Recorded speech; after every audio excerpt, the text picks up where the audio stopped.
ತುಂಬಾ special segment auto ರಾಜ. Yes. S S auto ರಾಜ ನೋಡಿ ಪ್ರತಿ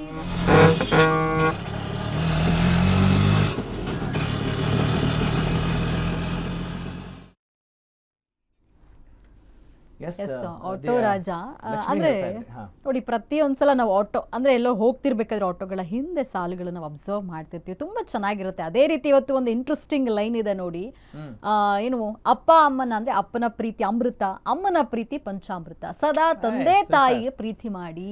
ಎಷ್ಟು ಅದ್ಭುತವಾಗಿದೆ ಅಲ್ಲ. ಅಂದ್ರೆ ಚಾಲಕರ ಹೆಸರೇನು ಅಂತ ಕೇಳೋಣವೇ, ನೋಡೋಣ. ಒಂದ್ ಸ್ವಲ್ಪ ನವೀನ್ ನಿಮ್ಮ ಕೃಪೆ ಇರಲಿ ನಮ್ಗೆ. ಎಸ್ ತಿಮ್ಮಾರೆಡ್ಡಿ ಅವರು ನೋಡಿ ತುಂಬಾ ಅದ್ಭುತವಾಗಿದೆ. ಅಂದ್ರೆ ತಂದೆ ತಾಯಿ ಪ್ರೀತಿನ ಅಮೃತ ಪಂಚಾಮೃತಕ್ಕೆ ಹೋಲಿಕೆ ಮಾಡಿದ್ದಾರೆ ನೋಡಿ. ಸುಭಾಷಿತ ಇದ್ದಂಗಿದ್ದೀರಿ ಇದು. ಖಂಡಿತ, ಹೌದು ಹೌದು. Very inspiring. ತಿಮ್ಮಾರೆಡ್ಡಿ ಅವರು ಮಾತನಾಡಿದ್ದಾರೆ ಅನ್ಕೊಳ್ತೀನಿ. ತಿಮ್ಮಾರೆಡ್ಡಿ ಅವರು ಮಾತನಾಡಿದ್ದಾರೆ.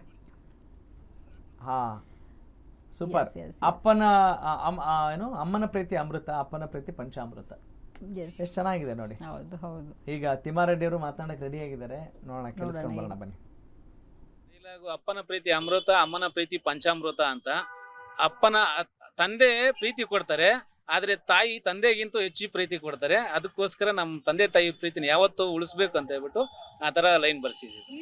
ಹೌದು ಮೇಡಮ್, ನಾವೇ ಬರ್ಸಿರೋದು. ನಮ್ಮ ಎದೆಯಾಳದಿಂದ ಬಂದಿರೋ ಮಾತನ್ನ ನಾವ್ ಹೇಳ್ತಾ ಇದ್ವಿ ಮೇಡಮ್. ಆಯ್ತು 5 months ಮೇಲೆ ಆಯ್ತು. ಇಲ್ಲ, ಸಿನಿಮಾ ಡೈಲಾಗ್ ಎಲ್ಲ ನಾವು ಬಳಸೋದಿಲ್ಲ. ಯಾಕಂದ್ರೆ ನಮ್ಮ ಹೃದಯಾಳದಿಂದ ಬಂದಿರೋದನ್ನ ಮಾತ್ರ ನಾವು ಹಾಕಿಸ್ಕೊಂತೀನಿ. ಯಾಕಂದ್ರೆ ನಾವು ಕಷ್ಟಪಡೋದು, ನಾವು ದುಡಿಯೋದು, ಬೇರೆಯವ್ರ ಬಗ್ಗೆ ನಾವು ಮಾತಾಡೋದು. ಮೇಡಮ್ ಡೈಲಾಗು ಅಪ್ಪನ ಪ್ರೀತಿ ಅಮೃತ, ಅಮ್ಮನ ಪ್ರೀತಿ ಪಂಚಾಮೃತ ಅಂತ. ಅಪ್ಪನ ತಂದೆ ಪ್ರೀತಿ ಕೊಡ್ತಾರೆ, ಆದ್ರೆ ತಾಯಿ ತಂದೆಗಿಂತ ಹೆಚ್ಚು ಪ್ರೀತಿ ಕೊಡ್ತಾರೆ. ಅದಕ್ಕೋಸ್ಕರ ನಮ್ಮ ತಂದೆ ತಾಯಿ ಪ್ರೀತಿನ ಯಾವತ್ತೂ ಉಳಿಸ್ಬೇಕು ಅಂತ ಹೇಳ್ಬಿಟ್ಟು ಆ ತರ ಲೈನ್ ಬರ್ಸಿದೀವಿ. ಹೌದು ಮೇಡಮ್, ನಾವೇ ಬರ್ಸಿರೋದು. ನಮ್ಮ ಎದೆಯಾಳದಿಂದ ಬಂದಿರೋ ಮಾತನ್ನ ನಾವ್ ಹೇಳ್ತಾ ಇದ್ವಿ ಮೇಡಮ್. ಆಯ್ತು 5 months ಮೇಲೆ ಆಯ್ತು. ಇಲ್ಲ, ಸಿನಿಮಾ ಡೈಲಾಗ್ ಎಲ್ಲ ನಾವು ಬಳಸೋದಿಲ್ಲ. ಯಾಕಂದ್ರೆ ನಮ್ಮ ಹೃದಯಾಳದಿಂದ ಬಂದಿರೋದನ್ನ ಮಾತ್ರ ನಾವು ಹಾಕಿಸ್ಕೊಂತೀನಿ. ಯಾಕಂದ್ರೆ ನಾವು ಕಷ್ಟ. ಎಸ್, ತಿಮ್ಮಾರೆಡ್ಡಿ ಅವರೇ, ನಿಜಕ್ಕೂ ಕೂಡ ಬಹಳ ಅದ್ಭುತವಾದಂಥ ಮಾತುಗಳನ್ನ ಆಡಿದ್ದೀರಿ. ಇದರಲ್ಲಿ ಅಪ್ಪ ಅಮ್ಮನ ಪ್ರೀತಿ ಮತ್ತು ಸ್ವಾಭಿಮಾನ ಎರಡನ್ನೂ ಕೂಡ ನೀವು ನಮಗೆ ಹೇಳ್ತಿದ್ದೀರಿ ಇವತ್ತು. ಇನ್ಸ್ಪೈರಿಂಗ್ ಅಂತ ಅನ್ಸುತ್ತೆ. ಯಾಕಂತ ಹೇಳಿದ್ರೆ ಹೌದು, ಕಣ್ಣಿಗೆ ಕಾಣುವ ದೇವರು ಅಂತ ಹೇಳಿದ್ರೆ ಅದು ನಮ್ಮ ಮಾತಾಪಿತೃ. ಹಾಗಾಗಿ ಮಾತೃದೇವೋಭವ ಪಿತೃದೇವೋಭವ ಅಂತ ನಾವು ಹೇಳ್ತೀವಿ. ಇನ್ನು ಅದ್ರ ಜೊತೆಗೆ ನಾವು ದುಡಿತೀವ್ರಿ, ನಾವು ಕಷ್ಟಪಡ್ತೀವಿ, ನಾವು ಸಂಪಾದನೆ ಮಾಡ್ತೀವಿ, ಬೇರೆ ಎರವಲು ಯಾಕೆ ನಮಗೆ ಅಂತ. ಎಂತ ಮಾತು, ಮನದಾಳದ ಲೈನ್, ಹೃದಯಾಳದಿಂದ ಬಂದಿರೋ ಮಾತು ಅಂತ ಹೇಳ್ತಾ ಇದ್ರು. ಹಾಗಾಗಿ ನಿಮಗೂ ಕೂಡ ತುಂಬಾ ಒಳ್ಳೇದಾಗ್ಲಿ ತಿಮ್ಮಾರೆಡ್ಡಿ ಅವರೇ. ಹೀಗೆ ನಿಮ್ಮ ಸಹಕಾರ ಕೂಡ ಇರಲಿ, ಮತ್ತಷ್ಟು ಜನರಿಗೆ ಇನ್ಸ್ಪೈರ್ ಮಾಡಿ, ಒಳ್ಳೊಳ್ಳೆ ಪ್ರಯಾಣಿಕರು ನಿಮ್ಮ ಜೊತೆ ಬಾಂಧವ್ಯವನ್ನ ಇಟ್ಕೊಳ್ಳಿ. ಯಾಕಂತ ಹೇಳಿದ್ರೆ ಸಾಮಾನ್ಯವಾಗಿ ಆಟೋ ಸಾರಥಿಗಳ ಮೇಲೆ ಒಂದಿಷ್ಟು ಕಂಪ್ಲೇಂಟ್ ಮಾಡ್ತಾ ಇರ್ತೀವಿ, ಅವ್ರ ಕಷ್ಟ ಅವ್ರಿಗಿರುತ್ತೆ.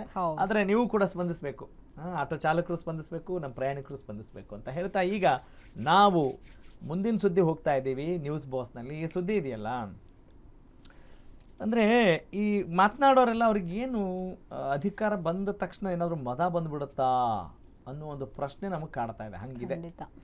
ಓಕೆ, ಈಗೇನು ತುಂಬ ನೀವು ಡಿಸೈಡ್ ಮಾಡಿ ಅದೇನು ಅಂತ ಹೇಳಿ. ಮಾತು ಹದವಾಗಿರಬೇಕು, ಮದ ಇರೋಂಗಿರಬಾರ್ದು ಅನ್ನೋದು ಒಂದು ವಿಚಾರ.